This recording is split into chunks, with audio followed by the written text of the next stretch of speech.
Tata bụnụ ngwanụ ma bụrụ ụbọchị nke mbụ n'ọnwa ọfụ bụ April 1, 2026. Akpọkọ ụmụ Chinkwọ na chi ọnwa ọfụ unu gbadata bịa nọnyere anyị. Nọnyere ndị Friends of the Temple, Children of the Temple, members of Ordinary Restoration Evangelical Mission and Consecrated Group. Asị nke ọnwa ọfụ a wetara anyị ihe ọfụ. Chukwu okike pụrụ ime ihe niile, onye ike niile si n'aka ya bịa. Chukwu ọma anyị sigiri iwe otito ka ọjịja mma niile ka ichi isi niile ka mbụ n'elu niile rechasịara gị bụ onye okike bido n'ebi ebido n'ebi ebi. Asị nka nkwọta akwọtara anyị ihe ọma ma kwapụrụ anyị ihe ọjọọ. Asị na ọnwa ọfụ a ga-ewetara anyị ndụ ọfụ, na ọ ga-ewetara anyị ego ọfụ, na ọ ga-ewetara anyị buli elu ọfụ, na ọ ga-ewetara anyị new contact, na ọ ga-ewetara anyị ihe ọfụ n'ime ndụ anyị. N'ọnwa a bụ ọnwa ga-aka mma karịa ọnwa gara aga.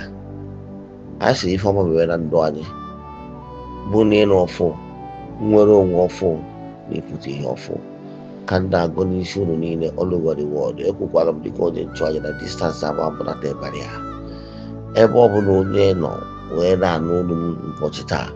A sị m ihe ọfụ mebe na ndụ unu, nwere onwe ọfụ na ibu n'ịnụ ọfụ, sinyekwa unu nnukwu ego na anọ n'ụwa ego. Enye unu ogologo ndụ na arụ isi ike na ndụ bụ ọ na-agụ onye ọ na-aga ibi ya, onye a na-achị na nke ya na onye n'afọ. Ekwuru m na nwere ihe ga-eme unu niile, ndị niile bụ ndị enyi anyị na ndị omume all over the world. Asị m na ndụ unu ga-adị na nwere onye a ga-achọ achọ n'ime ara n'ụwa. Asị m onye isi unu na ahụ achịcha nwere nke chụọ.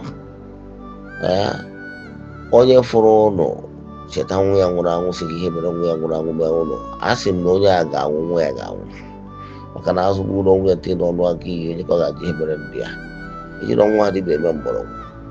Asị m unu gbuoro ihe gbutenụ mma, unu gbuo n'azụ gbutenụ mma, unu gbuo n'aka na egbutenụ mma, unu gbuo n'aka egbe egbutenụ mma. Asị m na ọ ga-adị ọnụ mma, mmadụ niile ga-ada arụ na ọdụ na ya pụrụ ụlọ ome. Asị m ihe ọma afọ ụlọta unu ga-enwe kọntaktị ọfụ, ihe ọfụ ga-akpụ n'iru, ọ ga-adịrị ọnụ mma. Ihe kwụsịrị unu n'ọnwa gara aga ma kwụsịrị n'ọnwa a n'aha Chukwu okike pụrụ ime ihe niile, ike niile si n'aka ya bịa. Ekpere ekwere m na Chineke, ekwere m na ọ dị ihe siri m ike Chineke na-apụghị izi m ụzọ m ga-esi lụwo ya, n'ihi na ọ gbaziri ihe niile. Obi m siri ike na Chineke emeworo m ya, ya gazie.